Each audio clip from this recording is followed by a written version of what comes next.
Laptop उतारो और room जाओ। चेयर पर बैठे उस आदमी ने बड़ी आसानी से ये बात कह दी। मायरा उस आदमी को हैरानी से देखने लगी। उसने आधे घंटे ऑफिस में रुककर इस आदमी का इंतजार किया था। और कौन पहली मुलाकात में एक लड़की से इस तरह पेश आता है? मिस्टर कपूर, मुझे लगता है आपको कोई गलतफहमी हुई है, मायरा ने थोड़ा चिढ़ते हुए कहा। ये सुनकर ईशान ने फाइल पर से नजर हटाकर डेस्क के सामने खड़ी लड़की को देखा। उस लड़की ने स्किन कलर का सूट और लाल चश्मे पहन रखे थे। उसका लुक काफी प्रोफेशनल और अट्रैक्टिव लग रहा था। मायरा जोशी, उम्र 18 साल, अंडरगारमेंट्स की मॉडलिंग के लिए अप्लाई किया है। ईशान ने फाइल बंद की और सामने डेस्क पर फेंक दी। मायरा काफी ज्यादा शॉक थी। उसकी उम्र 18 कैसे हो सकती है? और वो मॉडलिंग के लिए क्यों अप्लाई करेगी, वो भी अंडरगारमेंट्स की? वो सोचने लगी कि आखिर ये सब चल क्या रहा है। तभी अचानक से मायरा के माइंड में एक बात आई। इन दिनों ये अफवाह फैल रही थी कि कपूर फैमिली के हेड मेंबर अपने पोते ईशान कपूर के लिए एक बहू ढूंढ रहे हैं और द वेडिंग कंपनी जहां मायरा काम करती थी उसे इस अफवाह से रिलेटेड एक्सक्लूसिव खबरें चाहिए थी। इसलिए उन्होंने मायरा का ये फेक बायोडेटा तैयार किया और उसे ईशान के पास भेजा। फिर मायरा ने तुरंत अपना कार्ड निकालकर ईशान को पकड़ाया। मिस्टर कपूर, मैं द वेडिंग कंपनी में काम करती हूँ। मुझे उम्मीद है कि हमें आपकी लाइफ के इम्पोर्टेंट इवेंट्स को प्लान करने का चांस मिलेगा। ईशान के चेहरे पर हल्की मुस्कान थी। उसने कोई रिप्लाई तो नहीं दिया, पर उसकी नजरें माया के ब्यूटीफुल फिगर पर ही टिकी हुई थीं। सूट का कलर बिल्कुल मायरा की स्किन से मैच हो रहा था। सच में इस लड़की की खूबसूरती काफी हटकर थी। ईशान के यूं घूरने से मायरा थोड़ा अनकंफर्टेबल फील करने लगी। उसने अपनी मुट्ठी को कसकर बंद कर लिया। अफसोस हालात ऐसे थे कि वो रिएक्ट भी नहीं कर सकती थी। पता नहीं क्यों, पर मायरा भी खुद को ईशान को देखने से रोक नहीं पा रही थी। उसके फेस कट और उसकी पर्सनालिटी से साफ नजर आ रहा था कि वो किसी रईस घर से है। ईशान किसी घमंडी बॉस से कम नहीं लग रहा था, पर मायरा को ये चेहरा जाना पहचाना सा क्यों लग रहा था। दिमाग पर काफी जोर देने पर मायरा को कुछ याद आया। उसका बेटा इस लड़के की तरह क्यों दिखता है? कहीं ईशान ही तो वो लड़का नहीं जिसके साथ 6 साल पहले? मायरा के दिल में उलझनें बढ़ती जा रही थी। तभी ईशान की आवाज ने उसे ख्यालों से बाहर निकाला। मिस मायरा, आप अपने काम को लेकर काफी डेडिकेटेड नजर आती हैं। तो मुझे एक वजह दीजिए कि मैं आपकी कंपनी को अपना इवेंट्स प्लानर क्यों बनाऊं। ये सुनते ही मायरा ने तुरंत खुद को नॉर्मल किया। फिर उसने बड़े प्यार से कहा, मिस्टर कपूर, अगर आप हमारी कंपनी के वीआईपी कस्टमर बनते हैं तो आपको खुद के लिए एक परफेक्ट वाइफ ढूंढने में बिल्कुल परेशानी नहीं आएगी। हम आपकी हर जरूरत का ख्याल रखेंगे। मिस मायरा, आप मुझे बस अपनी मीठी मीठी बातों से मनाना चाहती हैं। ईशान ने उसे बीच में ही टोक कर कहा। मायरा को ये बहुत अजीब लगा। मायरा ने अपने चेहरे पर मुस्कान बरकरार रखी। मिस्टर कपूर, आप जब चाहें हमारी कंपनी आ सकते हैं। हमें खुशी होगी अगर हम आपसे और डिटेल में बात कर पाएं। हम वादा करते हैं कि हम आपके कीमती वक्त को यूं बर्बाद होने नहीं देंगे। ठीक उसी वक्त ईशान अपनी चेयर से उठकर खड़ा हुआ। उसकी हाइट काफी अच्छी थी। वो मुस्कुराते हुए मायरा के पास गया। मायरा ने भी अपना सिर ऊपर उठाया और ईशान की आंखों में देखा। ईशान की हाइट की वजह से मायरा खुद को उसके सामने छोटा फील करने लगी थी।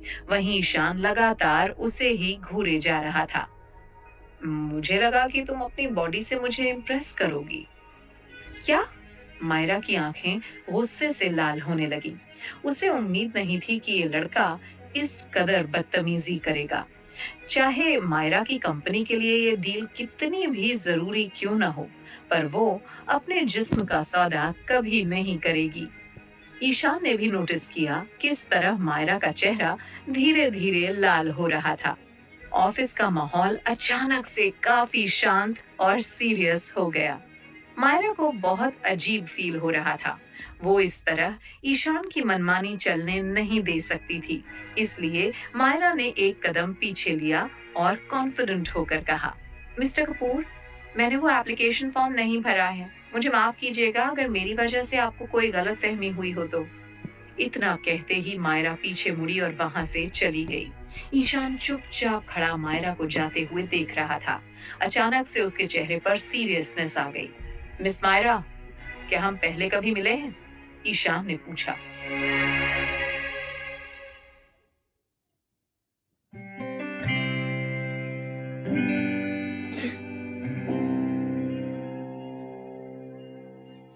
वैसे ईशान एक बड़ा सेलिब्रिटी है जिसका फाइनेंस, आईटी, रियल एस्टेट और कई चीजों का बहुत बड़ा बिजनेस एम्पायर है। वो वर्ल्ड का सबसे यंगेस्ट एंटरप्रेन्योर भी है। मायरा का दिल उसके सामने तेजी से धड़क रहा था। उसको ईशान के साथ बिताई वो रात याद आ रही थी। वो सब याद करके उसका शरीर बर्फ की तरह ठंडा हो गया था। मायरा पूरी तरह से श्योर नहीं थी कि उस रात वो लड़का ईशान ही था, पर दिमाग कह रहा था कि वो ईशान ही है। ईशान ने उसे याद दिलाते हुए कहा, 6 साल पहले मायरा। ईशान ने उसकी बाहों को मजबूती से पकड़ लिया। मायरा को उसका इस तरह से उसे टच करना बिल्कुल भी अच्छा नहीं लगा। उसे वही पुराना सब कुछ याद आ रहा था। उसने अपने आप को ईशान की मजबूत पकड़ से छुड़वाया और वहां से पीछे हट गई। मायरा को बहुत गुस्सा आ रहा था, पर वो कुछ कर नहीं सकती थी। ईशान के चेहरे पर एक अजीब मुस्कान थी। मायरा ने उसे गुस्से से बोला, ईशान, थोड़ा तमीज से रहो और अपनी लिमिट्स क्रॉस मत करो। ईशान की नजर मायरा की घड़ी पर पड़ती है, जो कि एक जेंट्स घड़ी थी, और वो मायरा की कलाई पर अच्छी नहीं लग रही थी। तभी उसे याद आया कि कॉलेज के एंट्रेंस एग्जाम्स वाले दिन मायरा ने उससे टाइम पूछा था। तब ईशान ने अपनी घड़ी मायरा को दे दी थी। उस दिन अनिका ने मायरा की घड़ी पानी में फेंक दी थी। जल्दबाजी में वो एग्जामिनेशन टिकट लाना भूल गई और थोड़ा लेट भी हो गई थी। मायरा ने एक कार को पार्क होते हुए देखा, तो उसने कार में बैठे हुए आदमी से टाइम पूछा। उस आदमी ने मायरा को अपनी घड़ी ही दे दी। मायरा का एग्जाम उस दिन बहुत अच्छा हुआ। मायरा को लगने लगा कि ये घड़ी उसके लिए बहुत लकी है। घड़ी के पीछे ईशान का नाम था। तभी ईशान बोला, मायरा, तुमने 12 साल की एज में ही कॉलेज एंट्रेंस एग्जाम दे दिए थे। तुम एक टैलेंटेड लड़की थी। मायरा ने ईशान की घड़ी वापस करते हुए बोला, थैंक यू। ईशान का चेहरा फीका पड़ गया। ये घड़ी उसकी तरफ से मायरा को गिफ्ट था। बजाय खुश होने के, मायरा उसको घड़ी लौटा रही थी। ये बात उसे बिल्कुल समझ नहीं आ रही थी। उसी समय मायरा का फोन बजता है। वो ईशान से कहती है, मिस्टर ईशान, मैं माफी चाहती हूँ। अगर आपको ऐतराज ना हो तो मैं पहले फोन पर बात करना चाहूंगी। हाँ हाँ, जरूर, इसमें मुझे क्या ऐतराज होगा। मायरा साइड में जाकर फोन पर बात करने लगी। फोन पर बात करते वक्त वो थोड़ी अपसेट लग रही थी, पर जल्दी ही वो थोड़ा मुस्कुराई और बोली, लकी वॉच के लिए थैंक यू। मैं आपको डिनर पर इनवाइट करूंगी। आशा करती हूँ आप मुझे इसका चांस जरूर देंगे।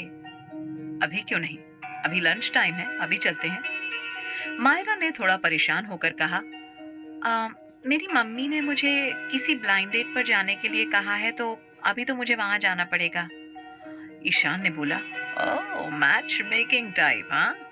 चलो, मैं भी तुम्हारे साथ चलता हूँ। मायरा के पास उसे नहीं कहने का कोई बहाना नहीं था।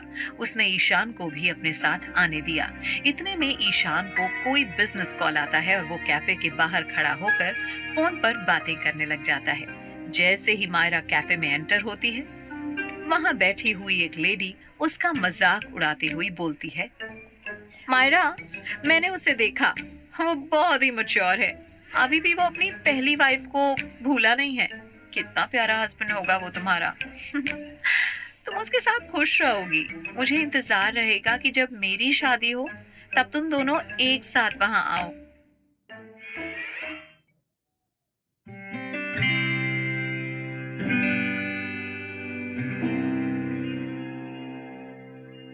कुछ लोगों को दूसरों को दर्द देकर ही खुशी मिलती है। सोनम उनमें से एक है। वो मायरा को छेड़ रही थी। कुछ देर मायरा को परेशान करने के बाद वो मायरा की स्टेप मॉम दामिनी जोशी से कानों में धीरे से बोलती है, आंटी, आप मायरा को कितना प्यार करती हैं, जबकि वो आपकी खुद की बेटी नहीं है। मुझे भी आपके जैसे डाउट हुआ जब मुझे पता चला कि उसकी शादी से पहले एक बच्चा है।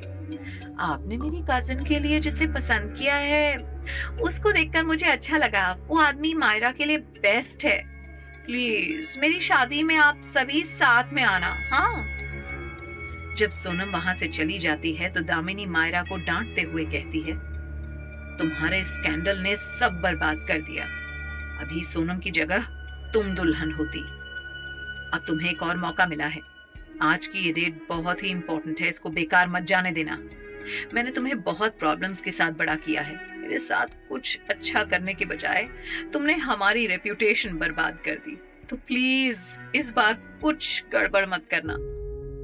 उसके बाद दामिनी मायरा को एक लड़के से मिलवाती है। हाय आदित्य, यह है मेरी बेटी मायरा। मैं कोई झूठ नहीं कह रही हूँ, ये बहुत टैलेंटेड है। ऐसा कहकर दामिनी ने मायरा का इंट्रोडक्शन एक आदमी से कराया जो करीब 40 साल का था। मॉम, मायरा ने अपनी माँ को आवाज दी। उसे वहां अनकंफर्टेबल फील हो रहा था। मायरा को लग रहा था कि ये सब एक डेट की बजाय एक डील है।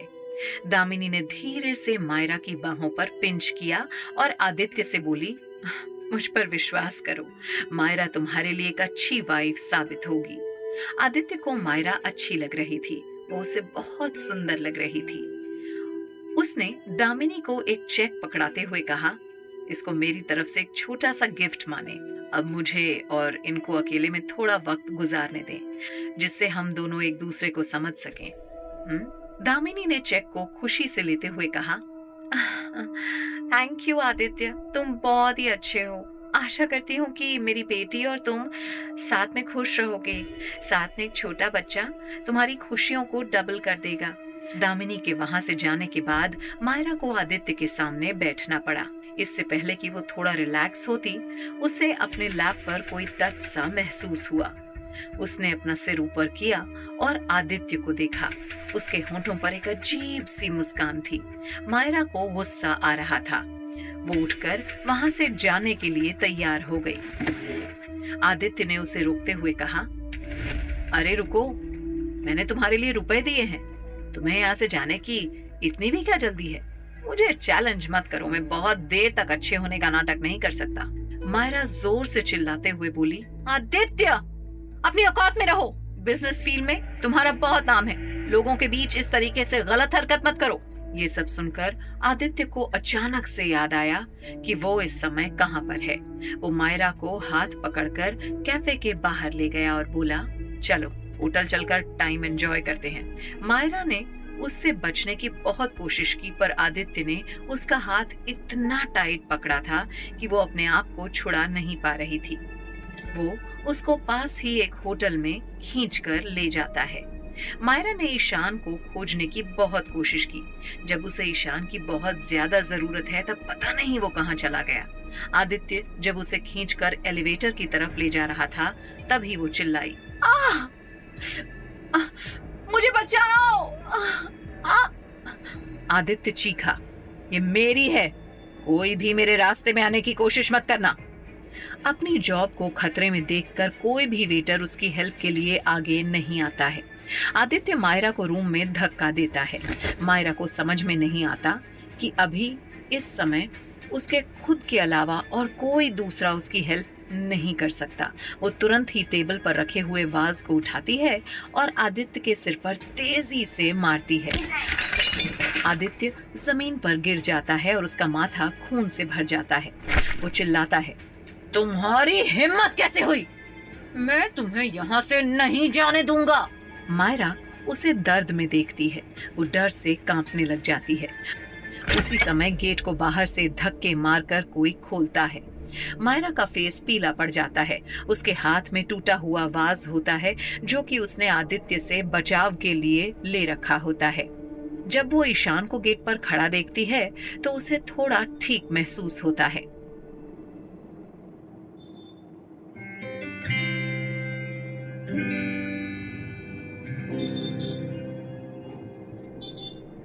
घबराहट के मारे मायरा के चेहरे का रंग उतर चुका था। उसने हाथ में टूटे हुए वाज को कसकर पकड़ रखा था। जब मायरा ने देखा कि कमरे में आने वाला आदमी कोई और नहीं ईशान कपूर है तो वो चौंक गई। कॉफी शॉप के बाहर ईशान को उसका एक बिजनेस फ्रेंड मिल गया था। जब वो दोनों अंदर केबिन में बैठकर बात कर रहे थे तब ईशान ने खिड़की से देखा कि आदित्य मायरा को जबरदस्ती होटल के कमरे की ओर ले जा रहा था। ईशान तुरंत उनके पीछे चला गया। कमरे में पहुंचने के बाद वो भी काफी ज्यादा शॉक्ड था। उसे बिल्कुल उम्मीद नहीं थी कि मायरा जैसी नाजुक दिखने वाली लड़की इस तरह खुद के लिए स्टैंड लेगी। उसके कपड़े फटे हुए थे जिससे ब्लैक कलर की ब्रा स्ट्रैप नजर आ रही थी। ब्लैक कलर उसकी स्नो वाइट स्किन पे काफी निखर के दिखाई दे रहा था। मिस मायरा, वाज को नीचे रख दो, ईशान ने धीमे से कहा। मायरा अभी भी काफी डरी हुई थी। जब उसने ईशान की आवाज सुनी तो अचानक से उसके हाथ कांप उठे और वो वाज नीचे गिर के टूट गया। कहीं आदित्य मर तो नहीं गया? मायरा के माइंड में सबसे पहले यही ख्याल आया। अगर आदित्य को कुछ भी हुआ तो मायरा के ऊपर मर्डर करने के चार्जेस लग जाएंगे। फिर उसके बच्चों का क्या होगा? ईशान ने तुरंत अपना कोट उतारा और मायरा की बॉडी को ढक दिया। फिर नीचे झुककर उसने आदित्य के गले पर उंगली रखी और पल्स चेक की। दूसरे हाथ से उसने अपना फोन निकाला